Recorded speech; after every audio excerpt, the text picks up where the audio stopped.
Let's take a look at the regions that will make up this vibrant city. We'll explore downtown, Region 15, La Veleta, and Region 8. Each of these areas holds a unique potential, and as an investor, knowing the intricacies of each will be critical to your success. There are other sections like Region 10 and 11, but much expansion has yet to be done.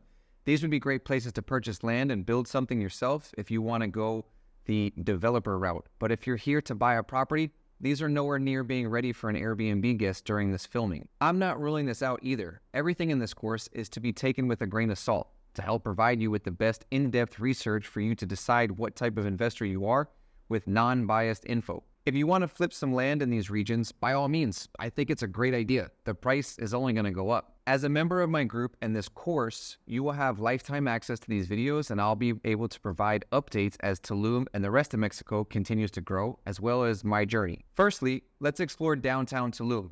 Though it may seem built out, I'm sure over time, locals will sell their lots and you might be able to land something there. I've searched for clients, and finding something available is quite challenging, but in my opinion, if you decide to build something here, it would be the newest building sticking out like a sore thumb. And we have to understand the market of Tulum, who is coming, and the reasons as to why. I'll explain this later, but don't get caught up in buying something in El Centro. There are better options assuming that you want ROI. Basically, everything expanded from downtown outwards, meaning the buildings in downtown are going to be the oldest ones that have been built. With that said, Tulum has limitations and is constricted to specific builds depending on the piece of land that you acquire. Downtown is the lifeblood of Tulum, buzzing with local markets, trending cafes, and boutique stores. It's downtown. It offers a delightful mix of the traditional and contemporary, making it an attractive spot for tourists and locals alike, but not necessarily to stay in at an Airbnb. I'll explain more about the market of what guests are looking for in a different section. I'm going to start with the outer areas of Tulum first and move inwards where the infrastructure is. Let's actually take a look at Region 10. This area expands from above the highway into the left side of La Veleta and the left side of Region 15. Remember when I said there's a lack of efficiency in how Mexico does things? Well, Region 10 is split up very awkwardly. There are two sections randomly split up if you look at this map. It goes inside Region 11 and inside Region 12. I have no idea who is sitting in the office and thought this would be a great idea. To the right, above the highway, is a beautiful neighborhood called Caibe, also where Region 10 is. I actually sold a piece of land here, and we're building a beautiful organic house for our client there. Some developers will buy a large piece of land, such as Caibe, and then build a development and sell lots of land for the owners to build their own homes. You can find these projects all over the Yucatan. I have a few amazing ones near Tulum and outside of Tulum in places like Puerto Morales and Playa del Carmen that have a huge potential depending on your goals. You can buy land for less here in Region 10. It's about $130 per square meter, but of course, they will rise. I operate here at square meters, and if you need to make the conversion, just take 10.76 and multiply it by the square meter to get the square footage. If you buy a piece of land in a place like Caibe, it will be more expensive even inside Region 10 because it's a part of a development and there will be lots of amenities, a clubhouse, and things like that. Region 10 is new because things have been expanding outwards from Aldea Zama. So it's definitely going to grow, but it will take time as Tulum continues to expand. Based on my knowledge here in Tulum and in the market, I can make educated predictions. I have been to Region 10, but this is a place to buy cheaper land now since Tulum will expand and capitalize from the equity, and during that time, you could build something really exquisite and nice. I'm doing that for a client right now. The next spot I would like to talk about is Region 8. At first glance, Region 8 may seem like a wild card. Its infrastructure is still under development, but it's super close to the beach. But this doesn't necessarily mean more money right off the bat. However, these attributes could make Region 8 a potential gold mine for patient investors.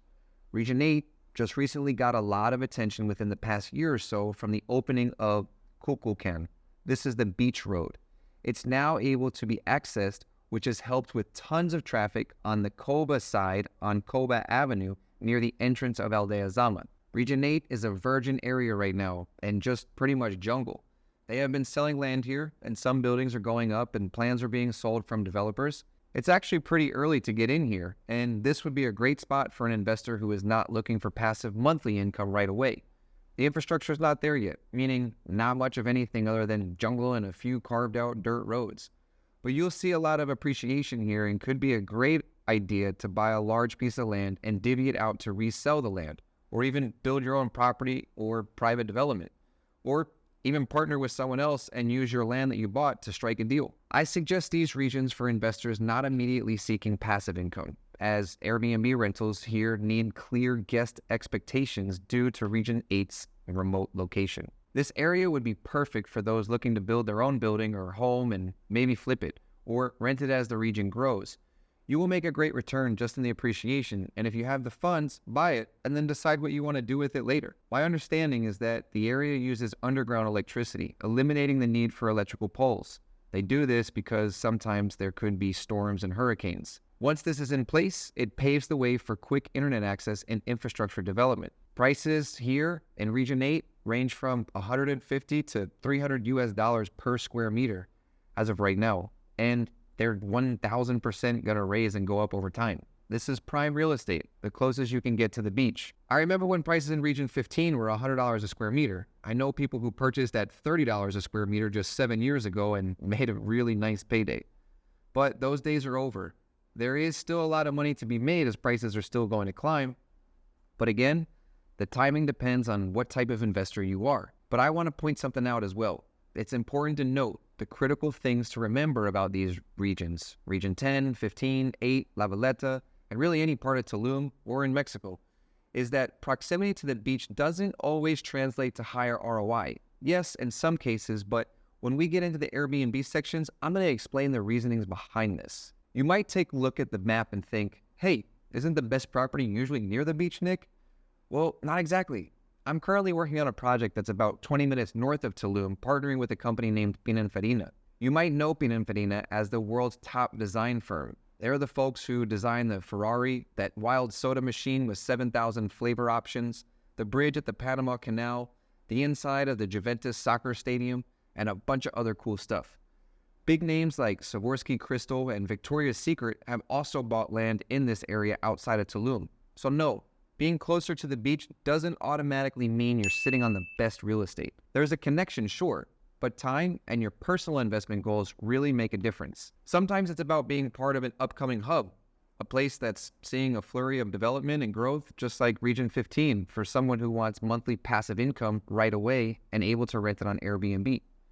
I'll explain Region 15 and La Veleta in the next video, but for now, take all of this information with a grain of salt, and I suggest you do your own research as well. Though it's true that the current infrastructure might not lend itself to immediate returns in these areas, this also means that early investments in this region could pay off handsomely as Tulum continues to grow and expand. Buying land here now and holding on to it could result in substantial ROI in the years to come. Remember, understanding the nuances of each region in Tulum is crucial to informed decision-making.